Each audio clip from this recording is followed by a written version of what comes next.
Damang-dama ko pa rin ang sakit ng mga kamao ni Vice. Putok yung labi ko sa mga suntok niya.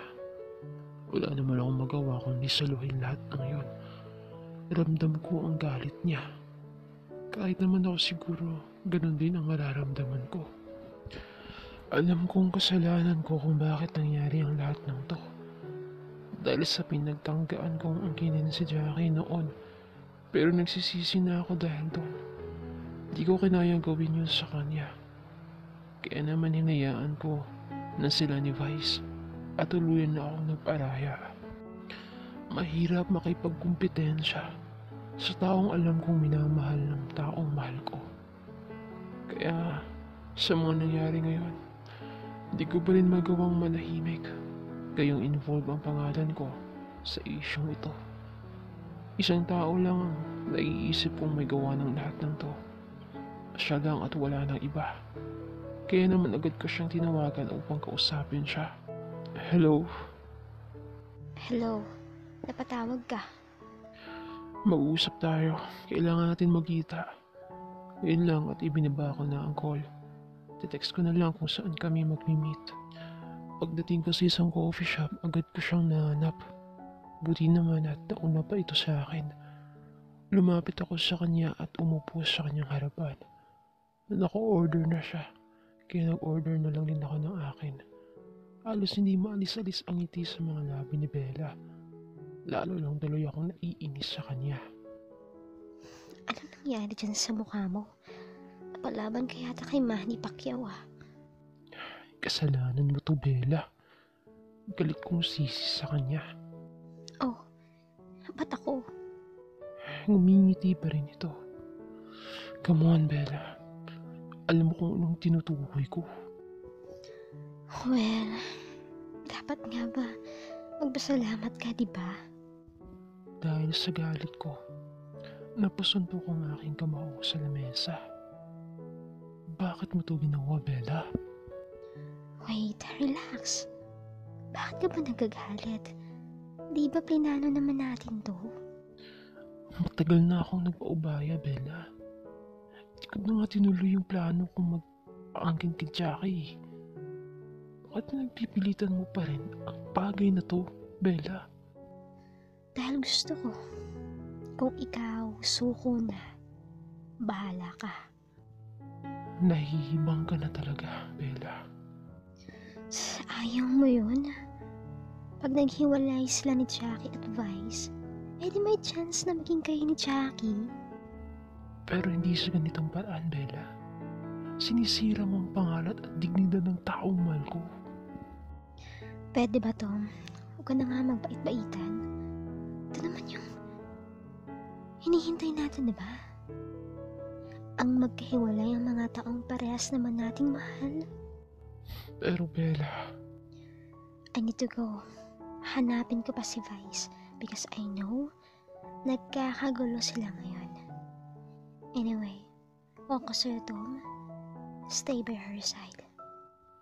yun lang at umalis na ito. Naiwan akong mag-isa sa coffee shop habang inuubos ang aking kape. Oo, alam kong hangad kong maghiwalay sila ni Vice. Pero pag nangyari naman yun dahil sa akin at sa kagagawa ni Bella, parang hindi yata ako patutulugin ng konsensya ko. Sobrang nagigilty ako sa mga nangyayari. Nakatulog na ako sa labas ng kwarto ni Vice habang hinihintay ko ang pagbabalik niya. Wala na kasi talaga akong choice kundi ang hintayin siya. Naikot na kasi namin ang maaari niyang puntahan. Umuwi muna si lunch sa kanila kasi wala na rin itong tulog sa kakasama sa akin. Si Don naman nasa boarding house upang magluto. Parehas kasi kami mga walang kain kagabi pa. Si Mika ang naiwan kasama ako. Nagigilty na ako sa mga kaibigan ko. Pati kasi sila napipirwisyo sa away namin ni Vice. Hindi ko naman to ginusto. Talagang nahihirapan na ako. Hindi ko kakayanin kung sakasakaling makikipaghawalay siya sa akin. Ikakamatay ko kapag nangyari yun. Jackie, kumain muna tayo mamaya ha. Babalik na lang ulit tayo dito pagkatapos. Ayoko umalis dito, Mika. Hihintayin ko dito ang boyfriend ko. Jackie naman, sobra na kami nag-aalala sa'yo eh. Dito lang kami para sa inyo ha. Maayos din niyo ni Vice ang gusot na ito. Mika, thank you sa inyo ha.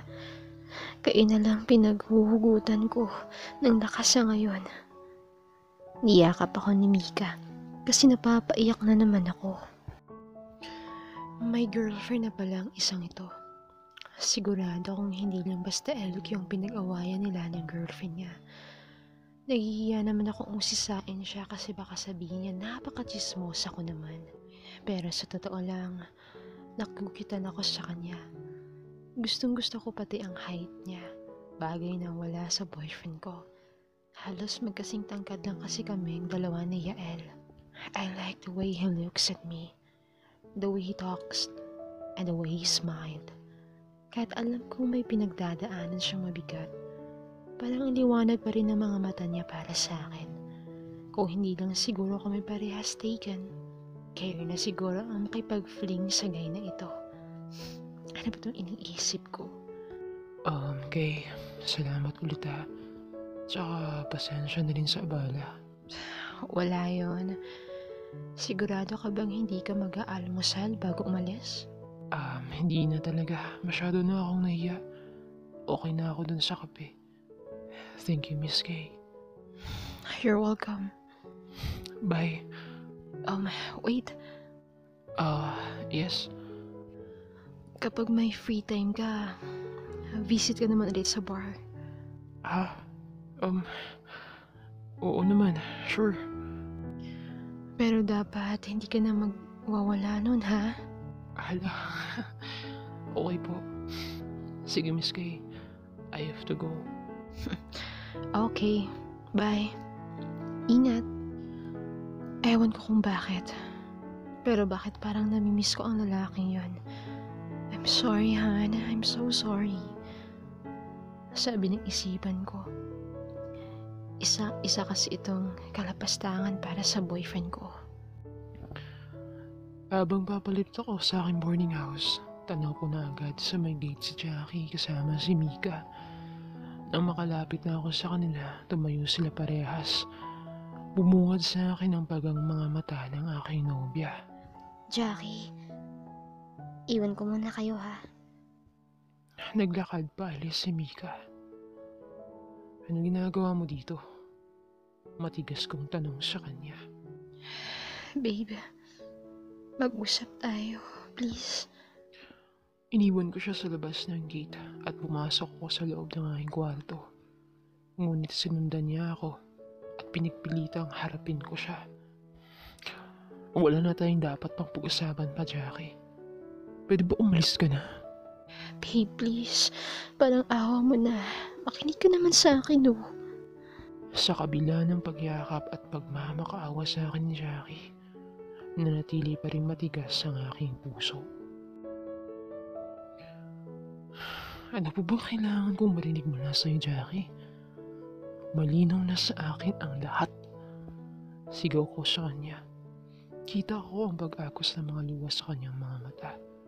Bagay na lalong nakakapagdalamhati sa aking damdamin. Babe, maniwala ka.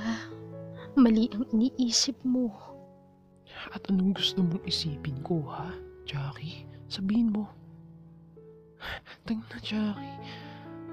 Naririnig mo ba yung mga sinasabi mo? Ikaw at ang Tom na yun. May pictures na pumasok at lumabas sa motel na yun.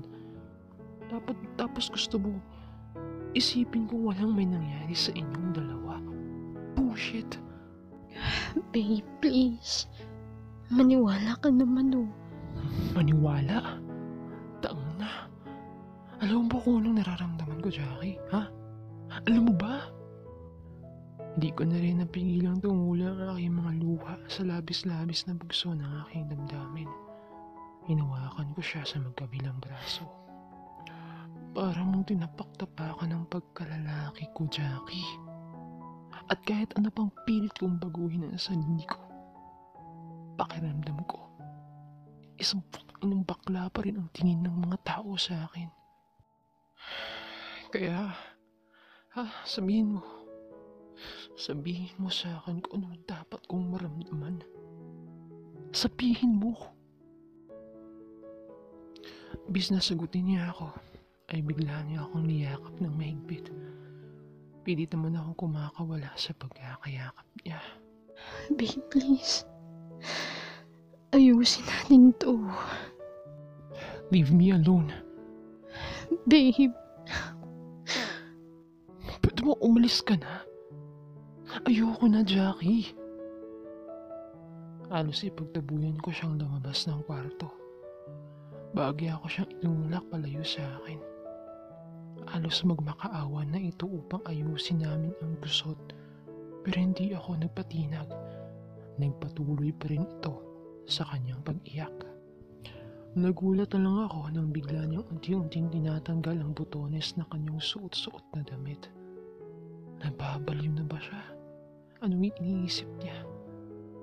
Nang mga lahati na ang naka-unbutton sa kanyang damit, bigla na ako kinabahan at buong pagtataka ko siyang tinanong. Anong ginagawa mo? Handa akong ibigay ang lahat-lahat sa'yo, babe. Mahal na mahal kita. Halos namamaos nito ang sambit sa akin.